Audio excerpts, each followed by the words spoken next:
This is our week 3 lecture for Anthropology 2351. The reading that we're going to be looking at this week is by Clifford Geertz, and it is about thick description. When I was an undergraduate, this was one of my most favorite pieces. I think it really gets to the soul of ethnography and why ethnography as a scientific method is different from the other types of lenses or perspectives that you could choose to analyze a problem. Geertz points to vogue ideas within science and urges us to resist viewing each individual trend as, quote, the key to the universe. Instead, each new scientific concept contributes to our intellectual armory by explaining something. So, I'm not sure how many of you might have seen a short video that's on YouTube about cholesterol. And basically, I think it's in the 1970s it starts out. And there's a husband and wife, and they are in the kitchen. And she serves him, I think it's like white toast with fried eggs and bacon or a steak or something like that. You know, like steak and eggs with white toast.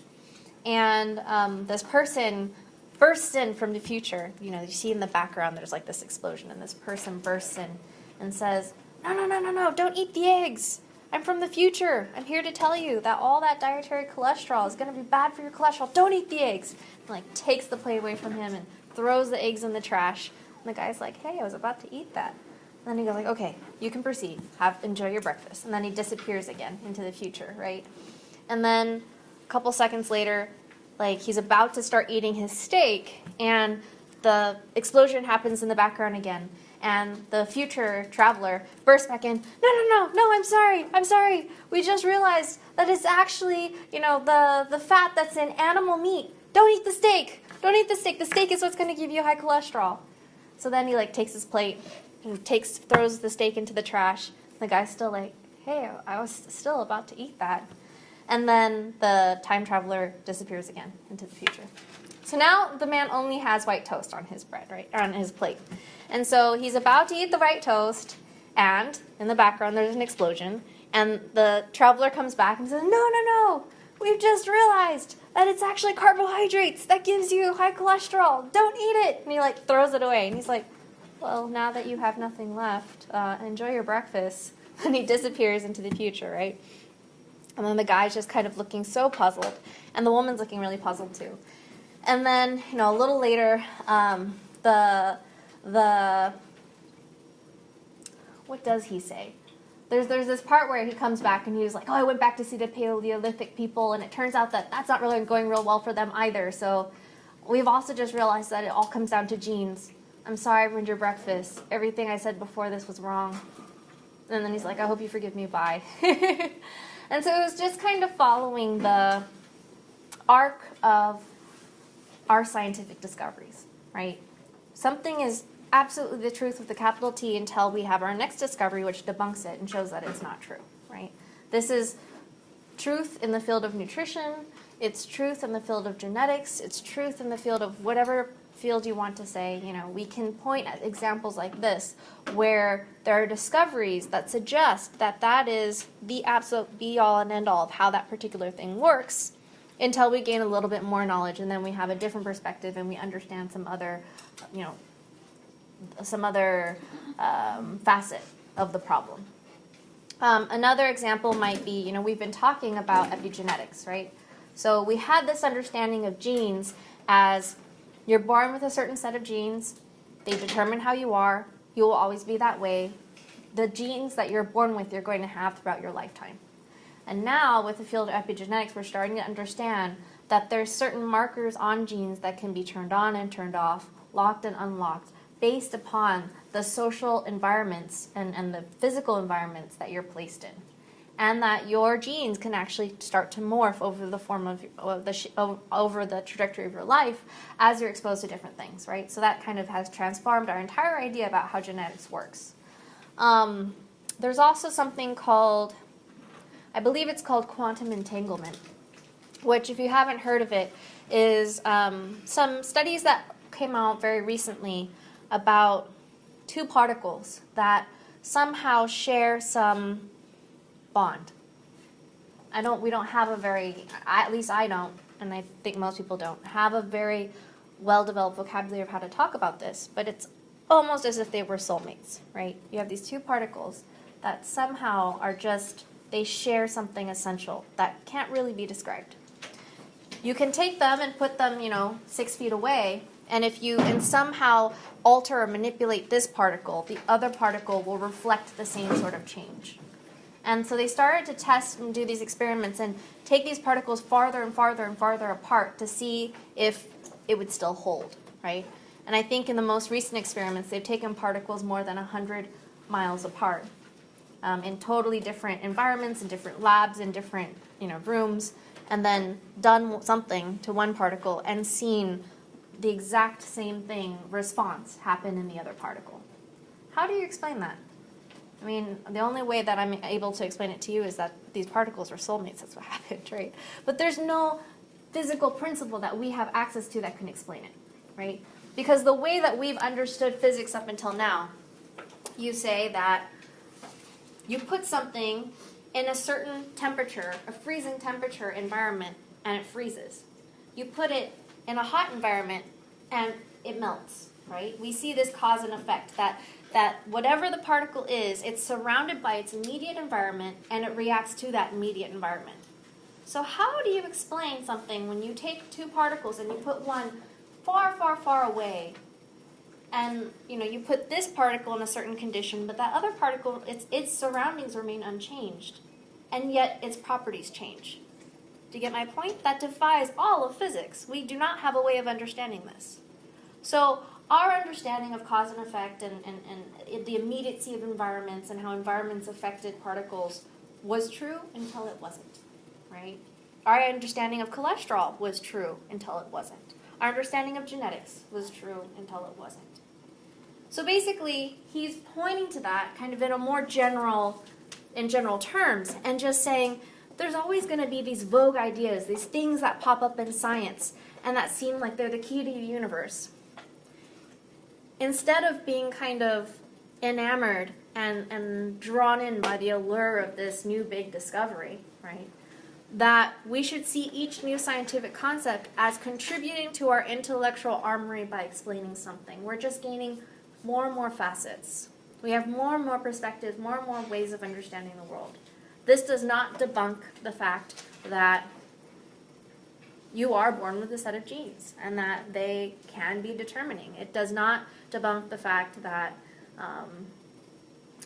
if I was put right now in a 30-degree room, I would start to shiver, right? I mean, we still have some truths, but we have to understand that as science moves forward, we're always going to be gaining new knowledge, and therefore every new thing that we learn is just another facet of our intellectual armory, and that it explains something. All right, now I'm on slide 3. Turning his attention to culture, the focus of anthropology, he writes, "The concept of culture I espouse is essentially a semiotic one. Believing with Max Weber that man is an animal suspended in webs of significance he himself has spun, I take culture to be those webs, and the analysis of it to be therefore not an experimental science in search of law, but an interpretive one in search of meaning. It is explication I am after, construing social expressions on their surface enigmatical." This is a really, really classic quote, which is why I highlight it for you. And so if we break it down, in the first line he says, "The concept of culture I espouse," what I'm putting forth, is essentially a semiotic one. Here we have the definitions of semiotics, the study of signs and symbols and their use or interpretation, the study of meaning making, the study of sign processes, and meaningful communication. So essentially he's saying that culture is a way of making meaning, a way of producing signs, a way of meaningful communication.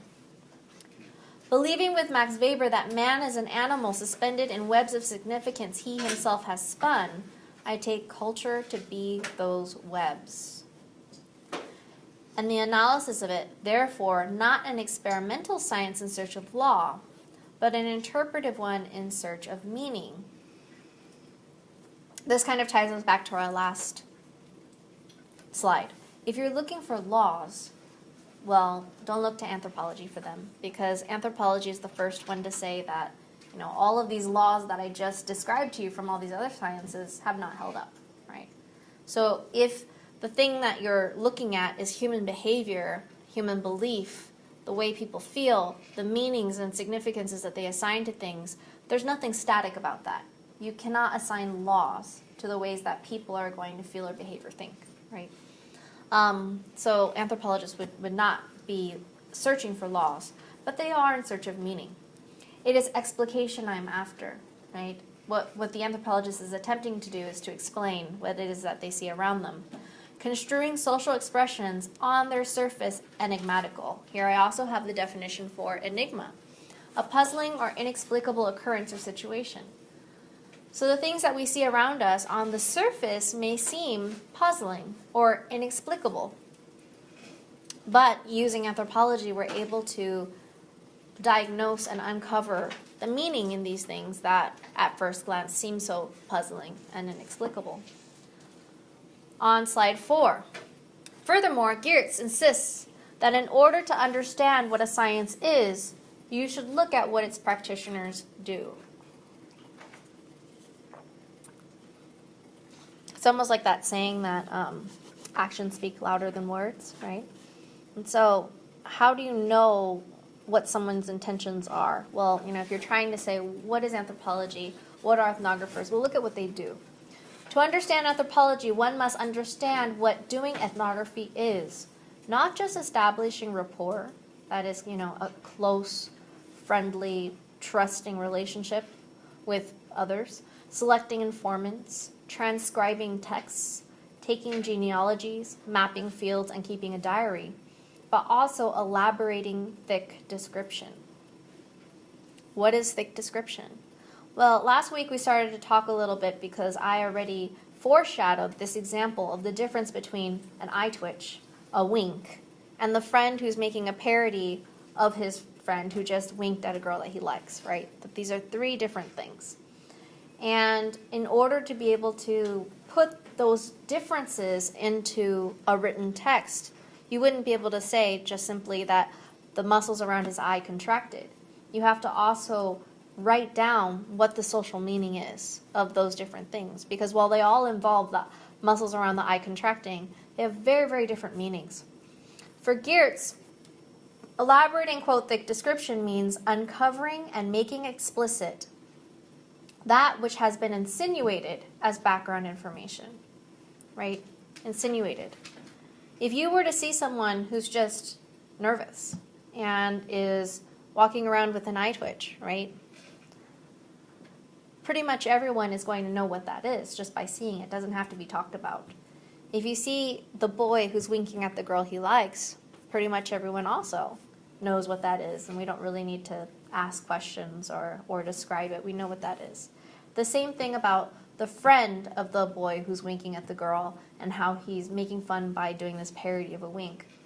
But in order to make that legible to someone else, especially if that someone else is in a different culture where maybe they don't wink, that's not how they flirt, right? This would be totally ununderstandable, right?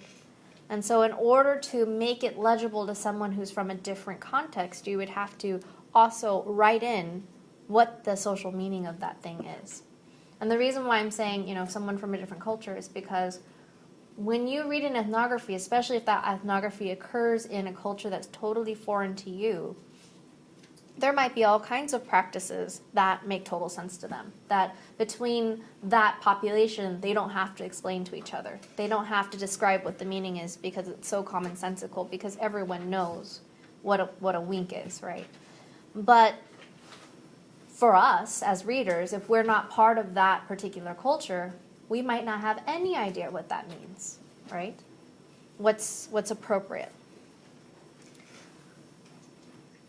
Remember, not that long ago, I went to Chicago, and I was spending some time with my in-laws, and my in-laws are Indian.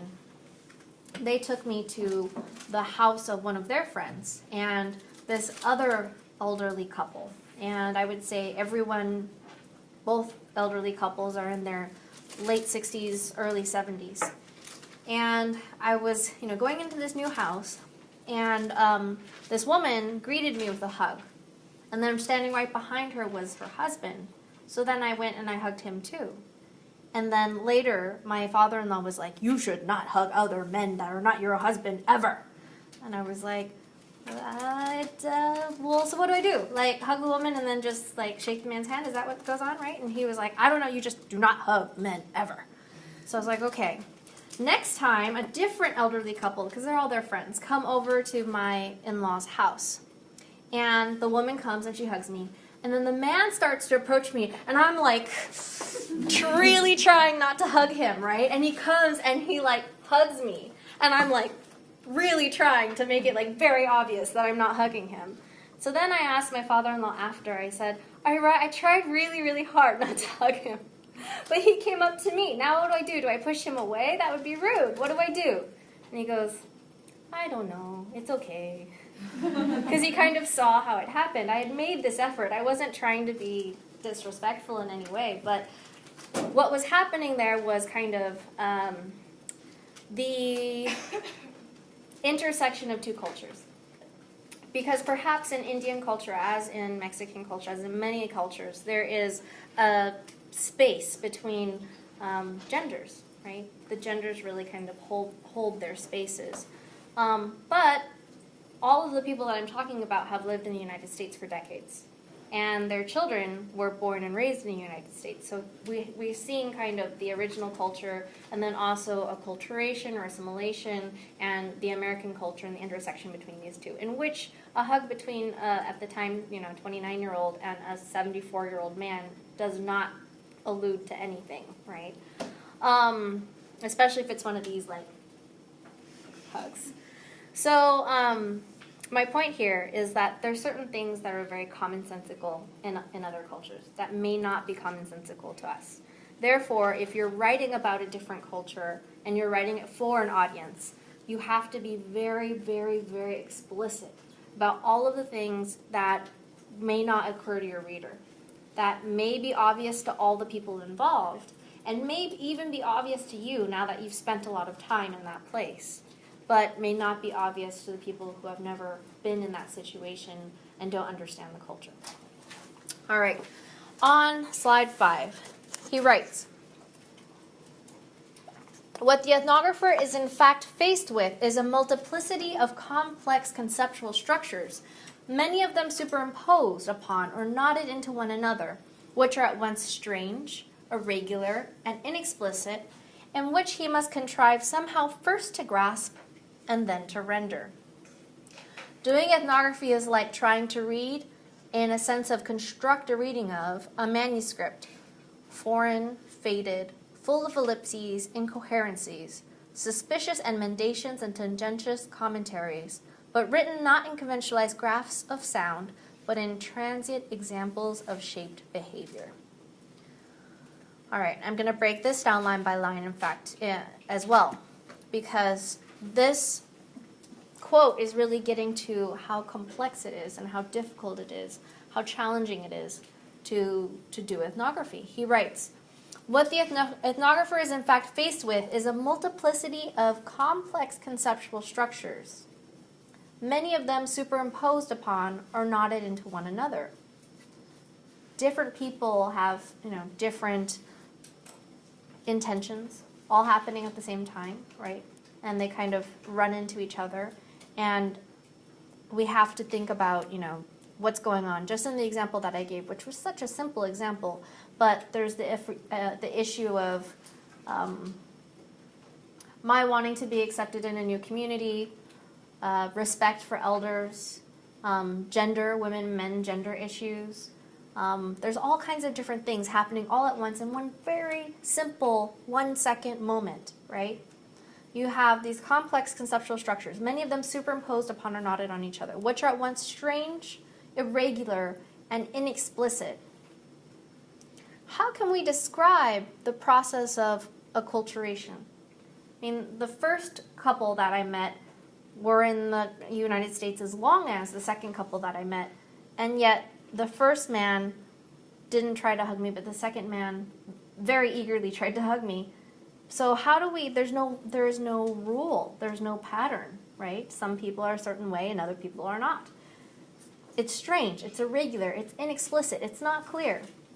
And which he must contrive somehow first to grasp and then to render. So as an anthropologist, we must first try to understand all this messiness and then to make it understandable to others. Doing ethnography is like trying to read, in a sense of constructing a reading of a manuscript. When he says construct a reading of, I think what he's really pointing to is the proactive effort, the real kind of trudging through and struggling that is involved. That it's not just kind of some passive, I'm reading the words on a paper, right? So he gives you this visual image of this manuscript that's foreign. Imagine, it's in a language you don't understand. It's in Arabic, or a language that many of us don't understand, right? It's an old manuscript. It's faded. Some pieces of some of the words are just not even visible. Full of ellipses, dot, dot, dot, where there's just gaps. Incoherencies. Suspicious emendations. Tendentious commentaries. People are going off on tangents, right? Because if you're learning about a culture, it's not like someone is telling a story to you from beginning to end, saying that long, long ago in a town far, far away, and then at the end, and they lived happily ever after, where there's this very straight trajectory, right? That's not the way you're going to learn about another person's culture. You're going to get a tidbit here, a tidbit there, some information about this thing, some information about that. It's all going to come scrambled, all out of order, right? And so, it's not written in conventionalized graphs of sound, but in transient examples of shaped behavior. The thing that you're reading, earlier I said, what if it was in Arabic, right? But now let's just imagine it's not in any language, because it's not something that is even, written. It is behavior. But not only is it behavior, it's shaped behavior. What does he mean by that? Well, it's been shaped by history and that particular community's place in history, right? It's shaped by socioeconomics. It's shaped by race and class. It's shaped by politics. It's shaped by all kinds of things, right? So you have to see that behavior in context. And then, not only do you have to see it in context, you have to realize that it's transient, meaning that that behavior is always transforming. And 10 years down the line, or 50 years down the line, that community's behavior will be entirely different, right? We think about our own families 10 years ago or 50 years ago, how different things were for the people that we know in our own communities, right? So when you take all of this together, ethnography is quite a challenging task. It's, I've never been a historian, so I'm not trying to talk smack about historians. What I'm saying is that if you go into an archive and you find these archival documents, old newspapers and old letters and whatever, old property agreement documents and birth certificates and all that, and you put it together, those things are on the paper. They're not going anywhere. Nothing about it is changing, right? They're stable, and they can be verified. Nothing is left up to judgment. Nothing is, currently in process. And so there's so much more stability there than if what you're trying to understand are transient examples of shaped behavior. All right, now I'm on slide 6. Geertz critiques cognitive anthropology, which he calls, quote, the cognitivist fallacy, and specifically Ward Goodenough's assertion that, quote, culture is located in the minds and hearts of men. This is from page 11. He uses music by Beethoven as an example of something that reflects culture, whilst not being the material result of someone's knowledge or belief about something. So let's just consider this example. right?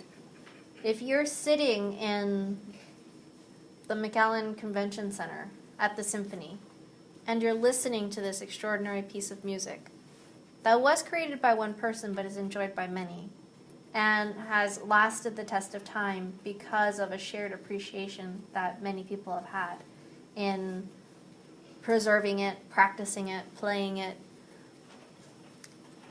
This is not an example of a person's knowledge or a personal belief, right?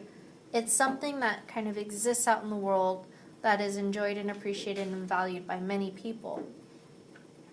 Returning to his example of winking, he argues that culture is public because meaning is.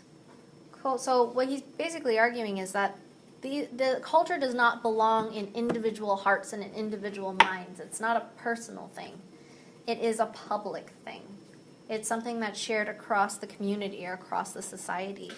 It's something that we all contribute to and that we all sample from, but it is not belonging to one person. On slide 7, at the same time, he clarifies the role of the actor in anthropology. So basically, what is the role of each individual person? He argues that seeing things from the actor's point of view so often leads to the notion that anthropology is a variety of either long-distance mind reading or cannibal isle fantasizing. Nothing is more necessary to comprehending what anthropological interpretation is and the degree to which it is interpretation than an exact understanding of what it means and what it does not mean. To say that our formulations of other people's symbol systems must be actor-oriented. Basically here in this first line where he says that so often leads to the notion that anthropology is a variety of either long-distance mind reading or cannibal isle fantasizing. What does that mean? So long-distance mind reading, right? Those people over there, that's what they're thinking. That's what they're doing. That's what their culture is all about. Well, that is a way to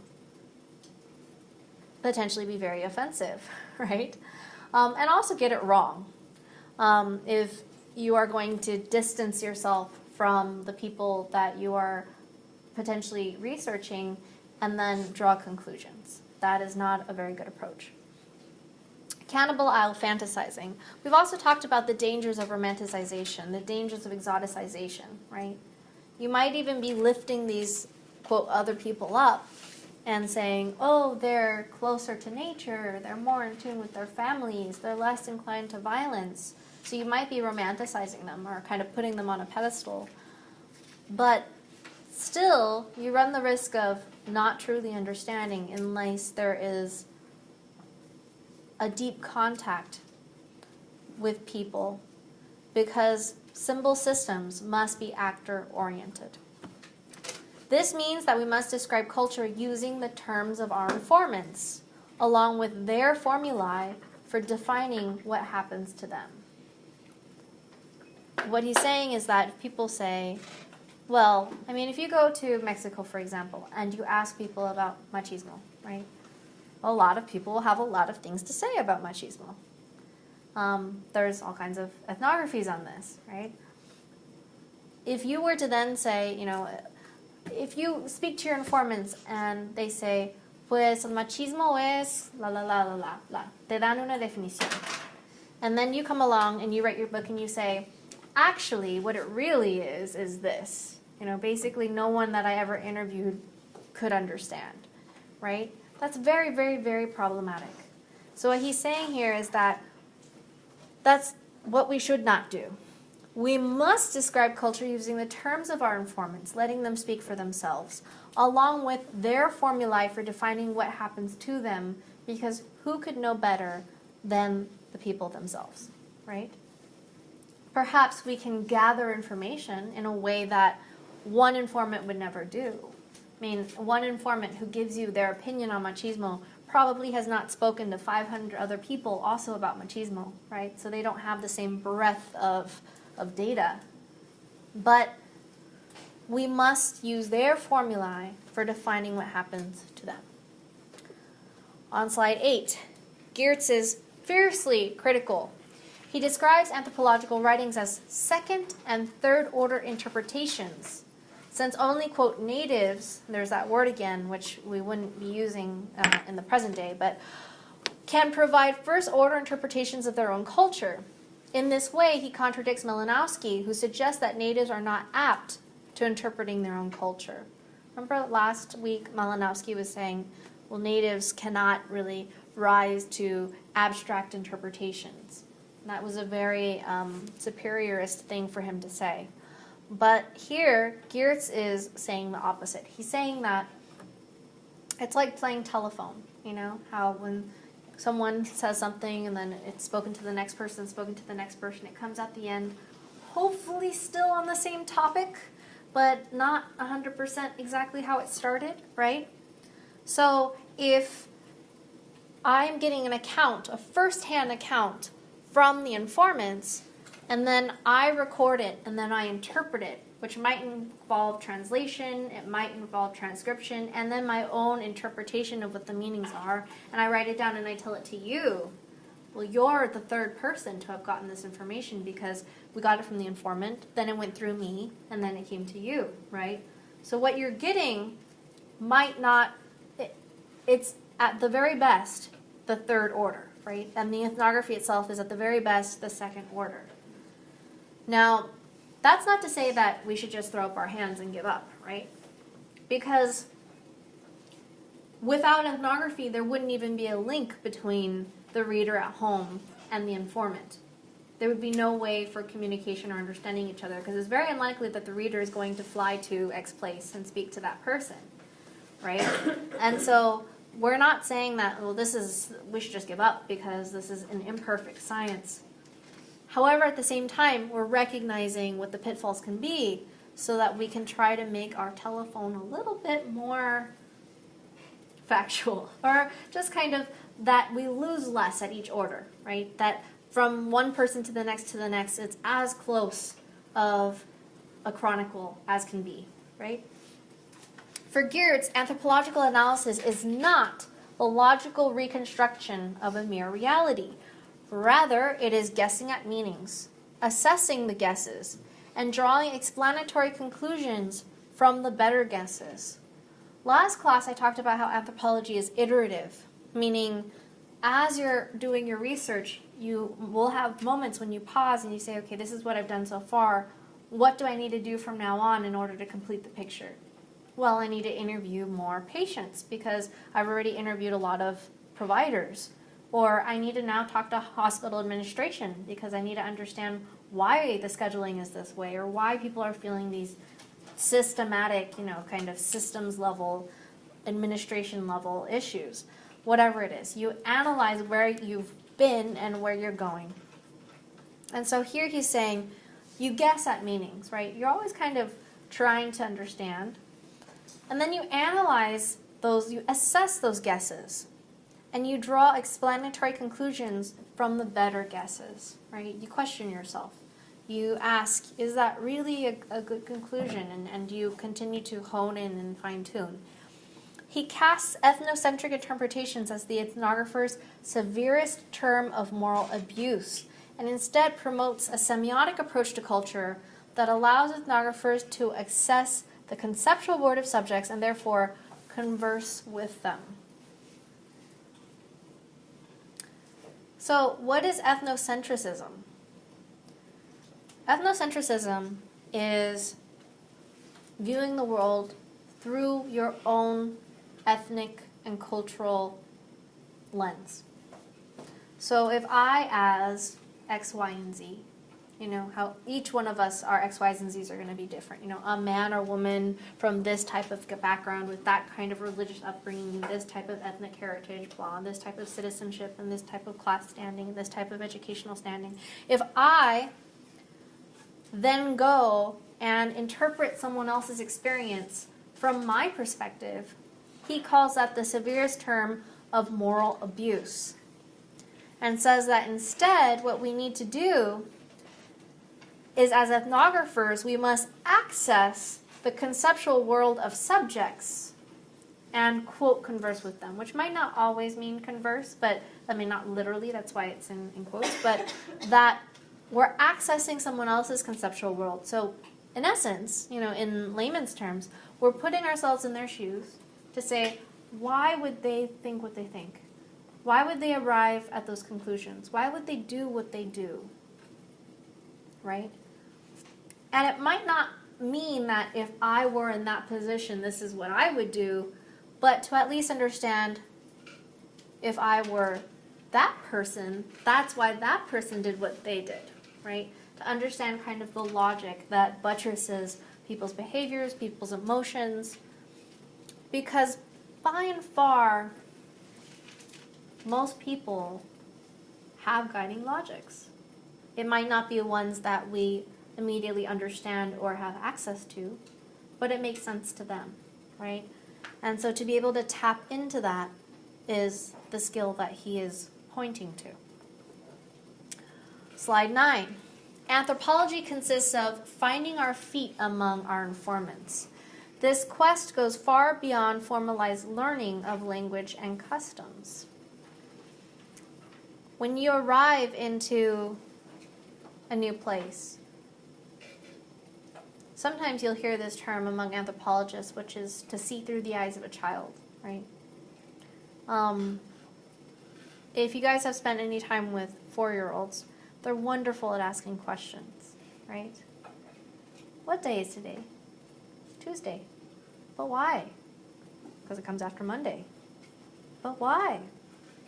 I don't know. It's because that's the way the calendar is. It's what we decided as a community. But why? It's endless, right? Nothing is taken for granted. For us, there's so many things as adults where we've lost our sense of wonder. We've lost our sense of curiosity, at least to the same degree. And so, well, it's just Tuesday. That's it, right? There's no further questioning. But for a child of that age, there's just so much curiosity and so much wonder about the world around them. In a way, if we're thrown into an entirely foreign situation, sometimes we're able to kind of get back into that mode of being a 4-year-old, right? Why do they do something a particular way?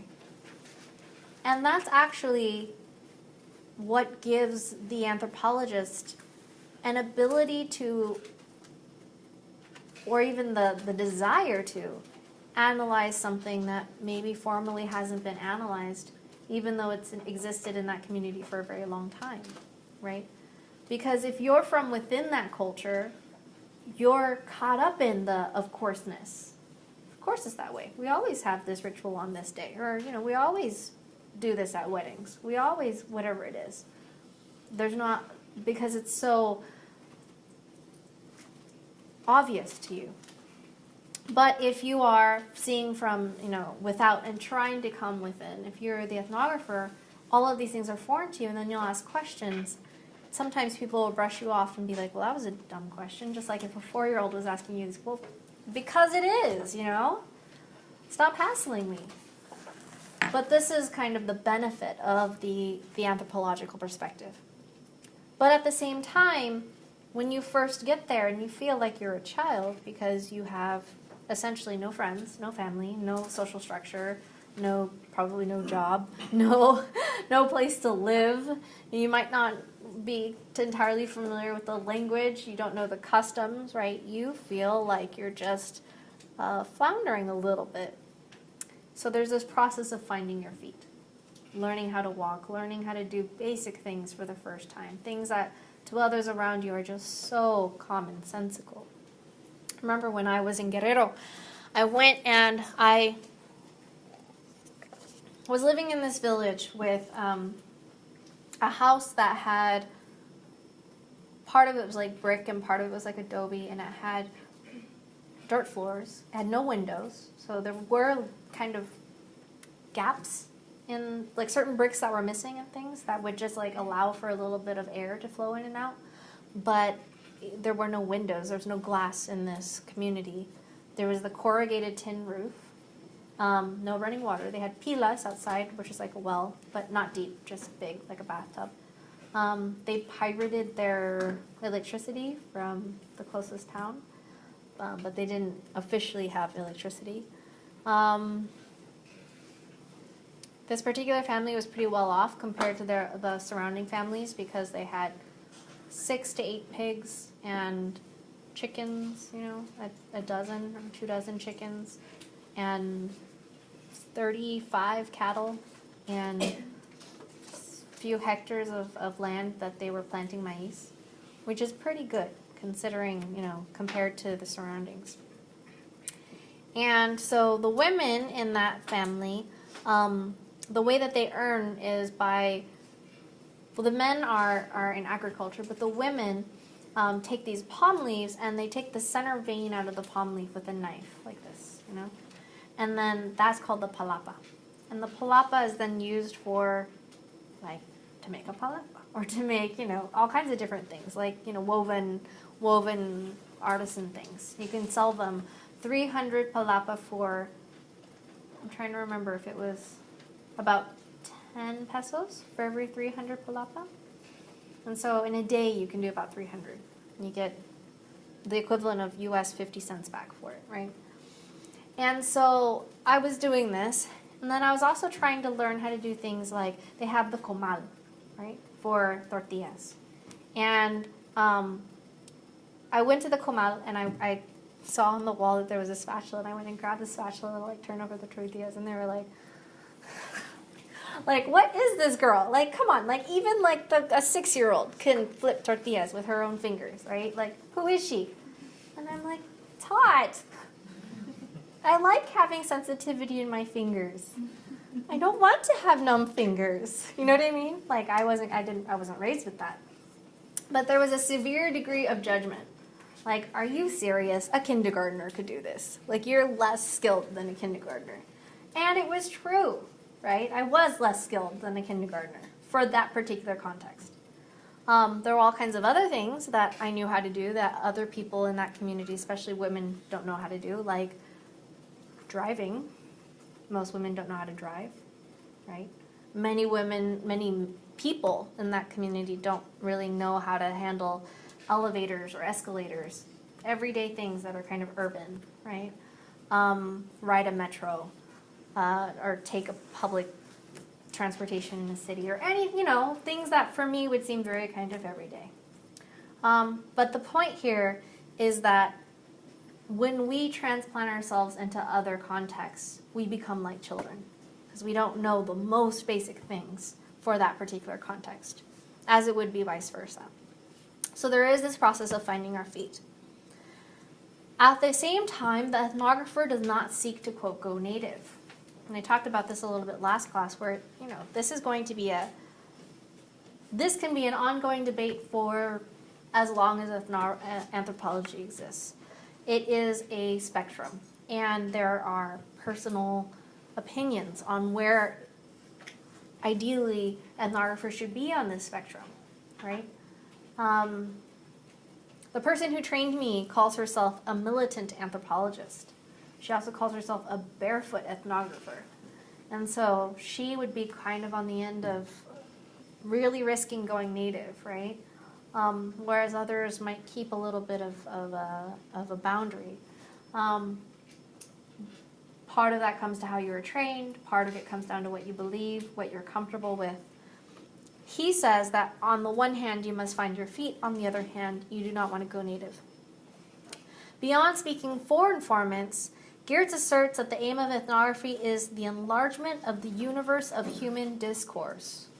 So what does he mean by that? He means that it is not our aim to speak for informants. This is what they actually mean, right? That's not what we're trying to do. However, we are trying to enlarge the universe of human discourse. Discourse is basically just dialogue, the exchange of ideas, right? Circulation of knowledge and concepts. And if different cultures are not exchanging those ideas, the concepts that they each hold are not circulating between them, that perhaps anthropology can be the discipline through which there is this enlargement of the universe of human discourse. On slide 10, Geertz provides the following definition of culture. Quote, culture is not a power, something to which social events, behaviors, institutions, or processes can be causally attributed. It is a context, something within which they can be intelligibly, that is, thickly described.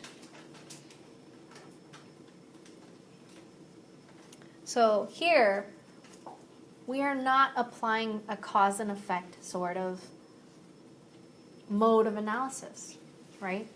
However, we do see culture as a context for social events, behaviors, institutions, and processes. And it's very necessary for us to thickly describe the relationship between the context and the specific social events, behaviors, institutions, and processes that we are observing. An ethnographic account does not capture primitive facts the way one would carry home a mask or a carving.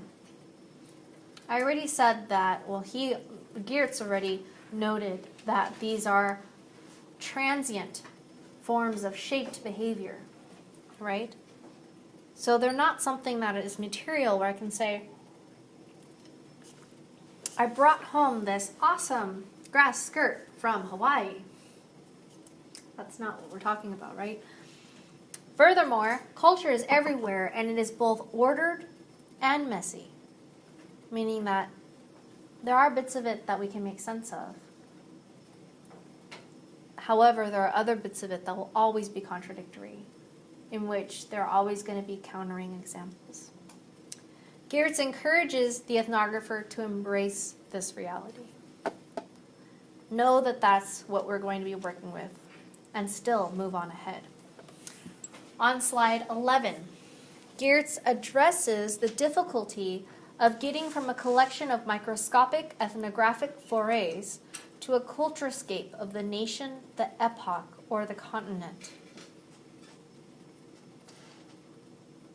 When we go into a particular village or a particular place, and we interview people, and we observe them, and then we do participant observation, and we write about it, how do we know that that is indicative of anything beyond that particular place and those particular people, right? Because if that were all it was, then when I publish this piece and I put it out into the world, unless readers want to know about those specific people and that particular place, why would they take any interest in what the ethnography has to say, right? Well, there is something that a skill that we have to start to develop to figure out how to diagnose and uncover the structures, the systems, the patterns that are shaping this particular place, so that we can also describe a culturescape, right? Kind of a landscape, but a culturescape of the nation, of the time period, of the continent. That is, how do we make generalized conclusions based on our limited number of rich ethnographic examples? Here, this is going to be my personal insertion here. Okay, so parentheses. Dr. Vega's thoughts on this, if you were to ask me this question. One would be that more and more ethnographers are doing multi-sided ethnography. What does that mean? It just basically means that if you're researching something and you would like to make it more useful and draw generalizations, then one strategy that you can use is to research that topic in multiple locations, right? If you're trying to understand, I will often refer to health examples just because I'm a medical anthropologist, but as I was just saying earlier, if you are doing a hospital-based research and you find that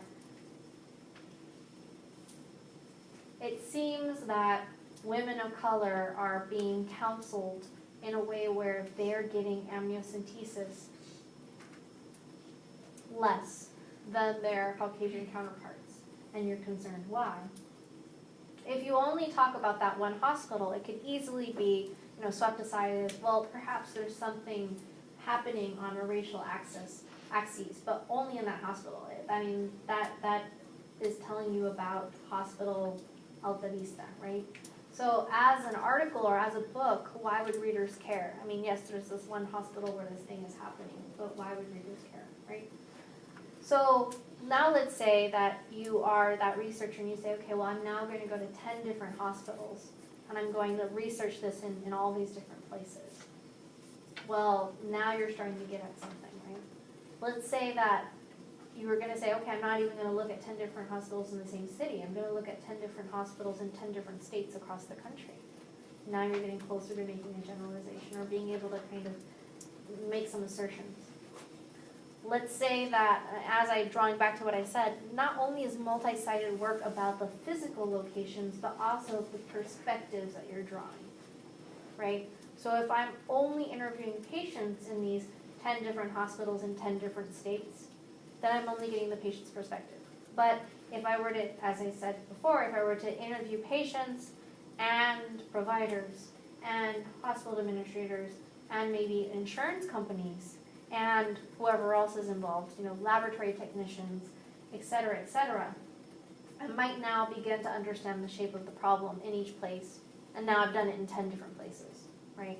This gives me more ability to make these extrapolations and to generalize in a way that I can defend myself if someone were to say, well, but that's just anecdotal. That's just Pam from the city in Arkansas or whatever, and at that one hospital, right? Because a lot of times anthropology, the criticism that we face from people trained in other disciplines is that the things that we are arguing are anecdotal, right? And so that is one thing that I would say, not only to do multi-sided research from different physical locations, but also multi-sided in the sense that it is from different perspectives, different positionalities, people that are positioned differently vis-a-vis the problem or question that you're examining. Yeah. Another person who writes kind of about different positionalities, her name is Laura Nader. She's a professor who's in her 80s, late 80s maybe, perhaps close to the 90s soon, who is at UC Berkeley. She is the sister of Ralph Nader, and she writes about studying up the anthropologist. And she was saying that, this is an older piece, not a new piece, but she was saying that for many, many years, anthropology had this tendency to write about people who were, marginalized and dispossessed and vulnerable. And so what you were seeing was the anthropologist, who tends to be a more educated person, kind of studying down a socioeconomic grade, right? So looking to the lower classes. And she says, but if you really want to understand how power and social inequality works, you don't only have to look at the consequences for the lower classes, you also need to look in boardrooms, in policy forums, in the places where decisions are made and decided, to understand, the upstream of how all this happened, right? And so you would have to go to Wall Street, you would have to get into Washington, D.C., you would have to kind of do those things as well. And so when I talk about, I'm not saying that you have to go to Washington, D.C., but when I'm talking about interviewing people of different perspectives and different positionalities vis-a-vis the research topic that you have, that is what I mean, right? Because we could say that, well, within a patient-provider relationship, the patient might think that they're just on the receiving end of this more authoritative person that will decide their health future. So there's an inequality there. The provider may see themselves as a cog in a machine that is very structured to only give them 15 minutes or only give them certain resources, and they can't really act outside of that. So they see an inequality there, right? The health administrators might see themselves as just part of a larger healthcare system with certain reimbursement, insurance schemes and certain ways that the health economics works, and that they're not able to change that, so there's an inequality there. And so to understand how all these things happen, we have to interview everyone along the chain, right? So she would call that, studying up, but I would say to study in all directions, not just in one direction. He writes, small facts speak to large issues, winks to epistemology, or sheep parades to revolution because they are made to. Furthermore, he is empathetic in noting that the ethnographer does not study a village, but rather studies in a village. Often the thing that you go to study, I mean, it's very easy to say, well, I'm studying the, fill in the blank here as far as this particular town, or this particular ritual, or this particular medical practice, or this particular, to make your X very, very tight, the thing that it is, right? But it's often not that way at all. So,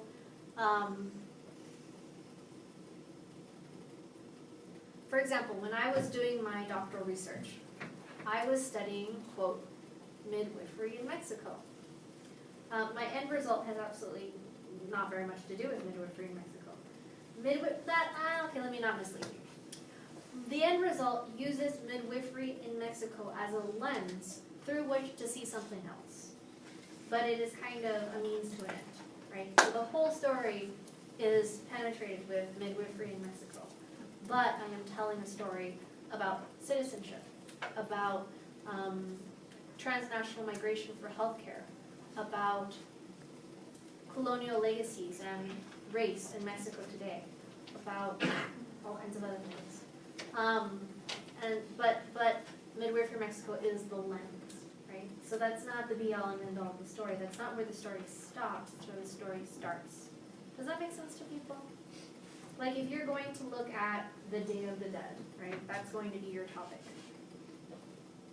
You looking at the Day of the Dead is not where your story ends, it's where your story starts, right? You're looking at the Day of the Dead to say what, right?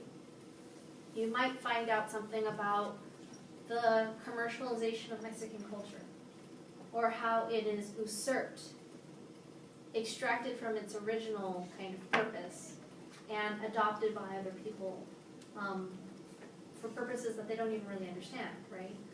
Or you might find that it was once had certain religious roots, right, but has now morphed into something that is more like Halloween. You get what I'm saying? You might have arguments around it. You might even talk about kind of comparing who's doing these different things. Like you might look at people in Pátzcuaro and Michoacán that make these very elaborate Day of the Dead candies with calacas and all kinds of different things, and are all around the main Zocalo selling marigolds and flowers around that date. And compare them to people who are in Cinemarks all over the United States watching Coco, right? And what those different demographics are and how they interpret these events, because they're both tied to this Day of the Dead ritual, right? So your Day of the Dead is not the end, it's the beginning. You might enter into a discussion about the United States versus Mexico, or different migrational patterns, or different generational patterns, or whatever it might be. I'm only imagining, I'm just kind of talking out loud right now, right? But my point is that it's a lens to see something else.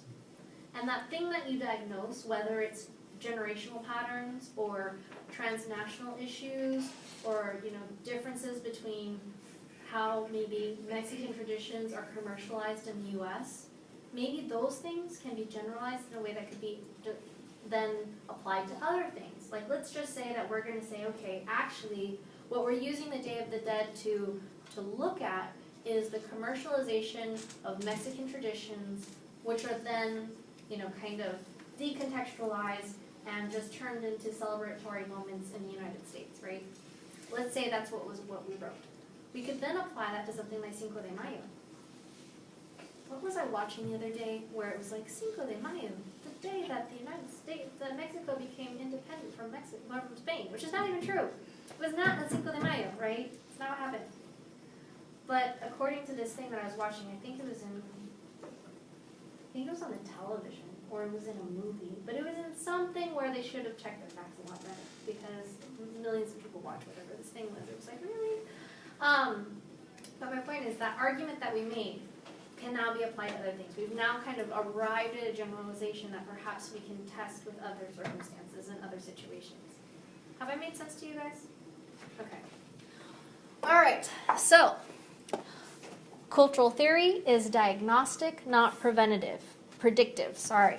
Also not preventative. But what that means is that we observe something and we are diagnosing culture. However, we're not able to predict what's going to happen in the future because of what we have been able to diagnose, right? It's always kind of based in the past up until now, but it is not a predictive science looking towards the future. All right, slide 12. Geertz leaves us with this cautionary advice. The danger that cultural analysis in search of all too deep-lying turtles will lose touch with the hard surfaces of life, with the political, economic, stratificatory realities within which men are everywhere contained, and with the biological and physical necessities on which those surfaces rest, is an ever-present one. The only defense against it, and against thus turning the cultural analysis into a kind of sociological aestheticism, is to train such analyses on such realities and such necessities in the first place. It is thus that I have written about nationalism, about violence, about identity, about human nature, about legitimacy, about revolution, about ethnicity, about urbanization, about status, about death, about time, and most of all about particular attempts by particular people to place these things in some sort of comprehensible, meaningful frame. What is he trying to say? When he's talking about these all too deep-lying turtles, he's talking about kind of something that might be kind of bordering philosophy, right? What is the meaning of life? Well, I don't know what the meaning of life is. I'm an anthropologist. I don't know, right? But when he's talking about the hard surfaces of life, meaning really doing something that's very grounded, very much in the world, right? He also talks about sociological aestheticism, something that is of intellectual interest because it's attractive, because it's aesthetic. Aesthetic is something that's like beautiful or visually pleasing, right? Sociological aestheticism. But really is not looking towards biological and physical necessities on which those surfaces rest. For example, let's say that you are very, very much interested in the basket weaving practices of some indigenous tribe, right? And you want to write a thesis about it. Well, I think Clifford Geertz, he might argue that that could potentially be sociologically aesthetic, meaning that it's an interesting topic to you. But if that particular tribe was on the verge of kind of genocide, or they were just living a very harsh reality due to racism that they suffer, or being at the very bottom of the hierarchy locally due to the political voice that they don't have, or the educational resources that they lack, right? And you're choosing to write about their basket weaving practices, then perhaps you've not using anthropology as a tool to actually talk about the issues that matter most, right? Kind of the issues that are more honed in on social justice. And so here he's saying violence, nationalism, identity, revolution, death, status, right? Things that are very, very important. Important to the well-being of many and not a personal fascination with the topic, right? And so we can think about so many things that are happening in our world today that would fall into that category. Do you guys have any questions about the lecture today? Yes. I was just wondering why going native is a bad thing. Because I feel like if you were to really get submerged with their culture, you would really understand where they're coming from, and that's what you're trying to do. But if you don't, you're always going to be like, this is us and this is them. Just what you're not trying to do. Right. I think it depends on who you ask. If you ask me, then I would say that I would agree with my advisor when she said to go native but come back armed, right? So you can't go native to the degree where everything makes sense to you too, and it's so common sense that you don't question it. Remember when I said you see with the eyes of a child, and you don't take all these things for granted. You know, it's not just Tuesday because it's Tuesday, right? You start to be like, but why is it this way? Why do people do this particular thing? You know, why is that how they're acting? That is powerful, and it is a tool for you, right? So on the one hand, you want to get to the point where you have answers to all your whys. You understand, you get it. But you don't want to go so far that you stop asking those questions in the first place, because now you're just so consumed by the culture that everything just makes sense and you have no reason to question anything. Because if that's the case, then you've lost your analytical itch. You can't analyze it, right? And so to get to the point where you've recruited answers, but I guess in a way not to lose your sense of wonder, not to lose your sense of curiosity and questioning. So that's a very kind of fine line, right? I guess you want to feel comfortable, you want to gain people's trust, you want to be self-reflective and critical and make sure that you're not passing judgment. You want to understand the underlying logic and really find a sense of kind of peace with that. But at the same time, you want to continue asking questions and be able to analyze things critically. Yeah? Okay. All right, so I will see you guys on Thursday.